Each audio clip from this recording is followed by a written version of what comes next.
금리 인상과 물가 상승 파고 속에서 윤 대통령이 민생 행보에 주력하고 있습니다.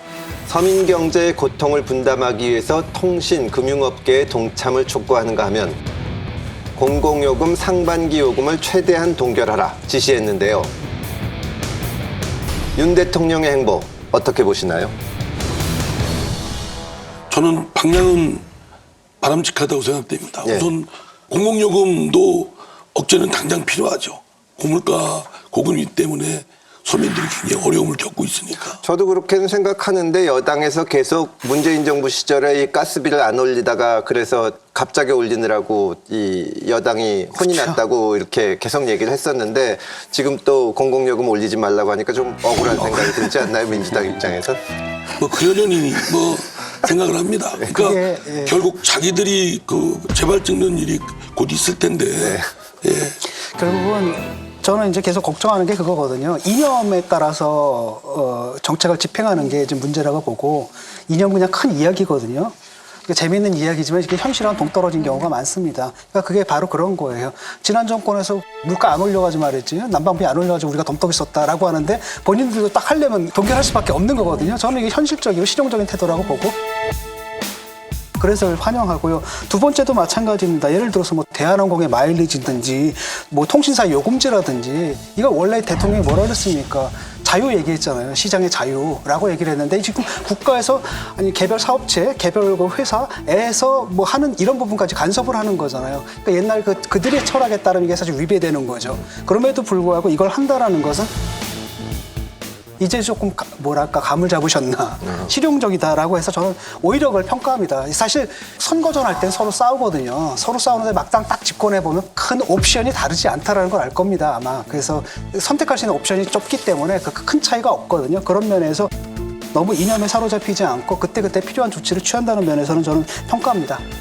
근데 금융통신산업이 그 독과점인 것 자체가 정부의 개입이 이미 너무 심해서 진입을 잘 막아주고 있기 때문에 이 사람들이 이렇게 마음대로 행동할 수 있는 거예요. 그러니까 이분들은 금융산업이나 통신산업은 국민들 서비스 마인드가 그렇게 많지 않아도 또는 그 원가 수준으로 뭐 가격 경쟁을 열심히 하지 않아도 이미 충분히 수요가 존재하기 때문에 그래서 정부가 이번에 얘기한 게 금융과 통신 분야의 독과점 폐해를 줄이기 위해 실질적인 경쟁 시스템을 강화시켜야 합니다.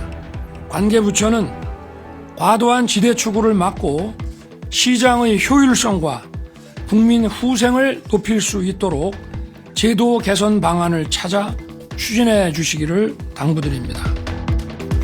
그런데 그 구조는 언제 나아질지 모르는 장기적인 얘기고 당장 단기적으로 지금 이렇게 많이 본인들이 잘한 게 없는데도 성과급 잔치를 할 만큼 돈을 많이 벌었어요. 그 예대 금리차 때문에.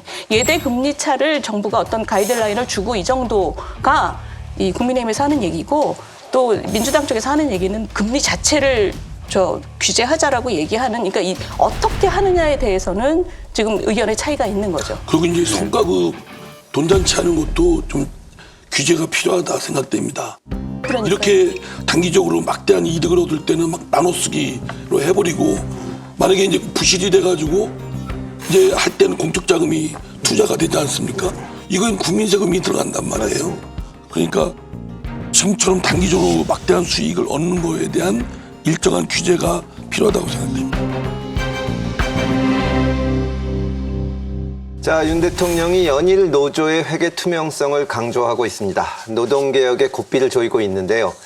정부는 지원 중단과 환수 조치까지 거론하는데 이 사안에 대해서 어떻게 보십니까? 상당 금액을 세액공제해서 사실상 노조 운영자금에 대해 국민의 세금으로 재정 지원을 하고 윤석열 대통령은 노조 조합원들이 회비가 어디에 쓰이는지 궁금해도 왕따가 두려워 이의 제기를 하지 못한다며 회계 투명성 강화를 강조했습니다.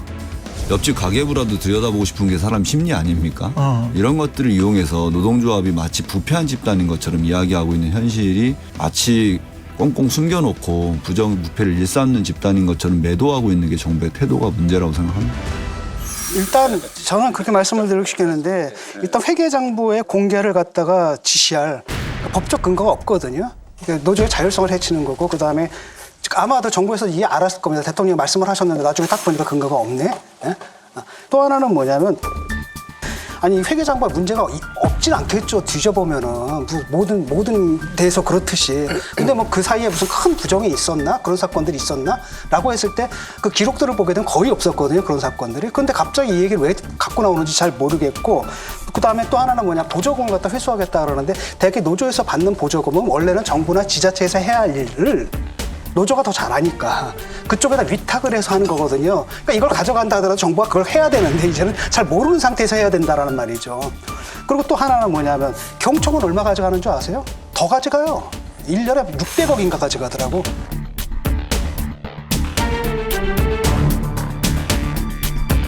그럼 경총에 대해서도 당신들 회계 공개해라.